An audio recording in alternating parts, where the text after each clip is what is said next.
Good afternoon, YouTube.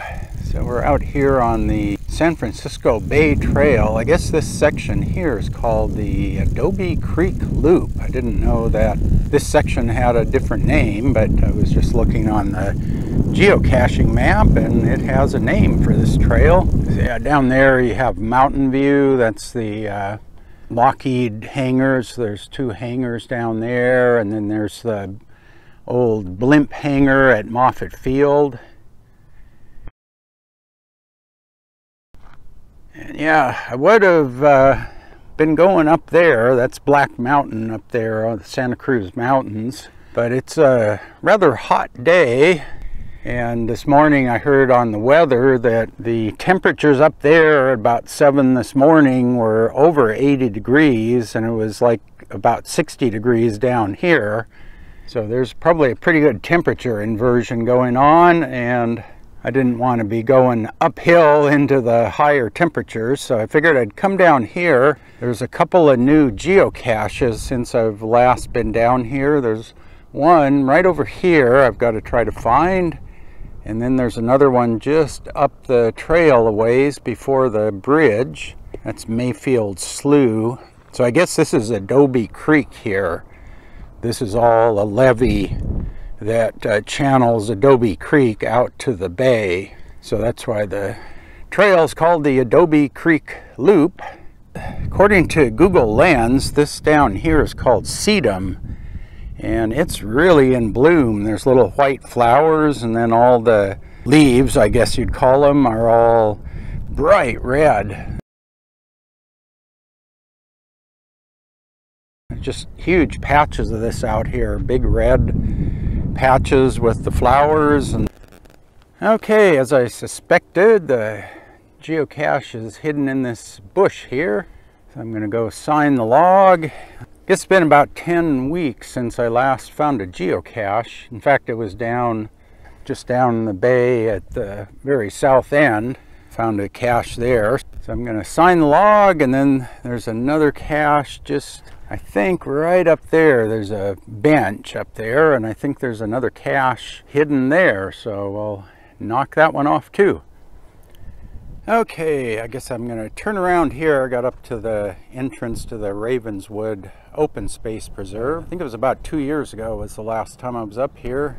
Yeah, so I was batting 200 today on geocaches. I found 1 out of 5. There's one someplace over here, and I can't find it. It says it's pretty well camouflaged, and there's been a mix of did not finds, and I took a long time to find it, log entries. And it's also a small cache, and I forgot to bring my geocaching tool bag. I left it in the fanny pack that I would take along earlier this year, and I guess I shoved that in the fanny pack. I don't have that with me today. So I found and signed one log. The first one I found, it had a pencil in it, and then I couldn't find the next 2 caches. The fourth one I found, but it didn't have a pen or pencil in it, so I couldn't sign the log. So I'll have to come back up and get that one. That one was just about a mile down here. There's a bridge across the creek there. I think I looked for that one 2 years ago and didn't find it, and this time I found it, but I didn't have a pen to sign the log, so I will have to come back up here. And then I couldn't find this one, and I wouldn't have been able to sign it anyway.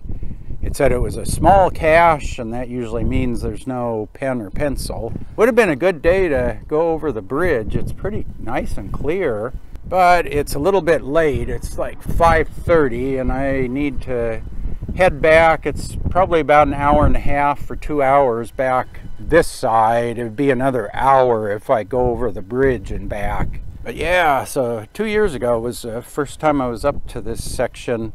And wow, this is a really impressive sign. I think it's made out of probably 2x6s laminated together. You can see the pieces of wood. That's solid wood. And then they've got it on probably 10x10 posts down there.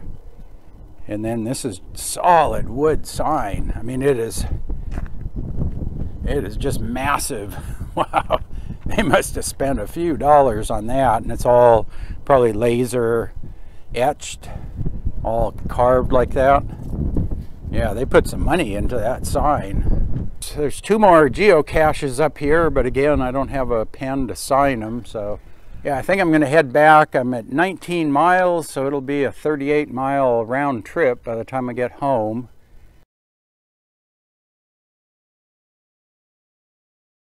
And yeah, it's another 10 miles if you go up to the bridge and across and down that side. It ends up being about 50 miles. I think it's going to be a lot hotter on that side. You got to ride down a little more inland on the east side.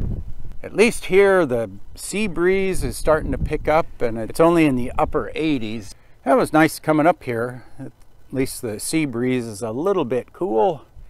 Got my big bottle of ice water, so I'm going to refill my water bottles on the bike, and then I'll have cold water for the ride back home. So yeah, we got about an hour and a half maybe riding downwind. Yeah, I'm going to wrap this up, get my water bottles loaded up. I'll be home for dinner time. So anyway, hope you enjoyed that. It was actually a pretty nice day up here, a little bit warm, but now the sea breeze is definitely picking up. So as always, thanks for watching.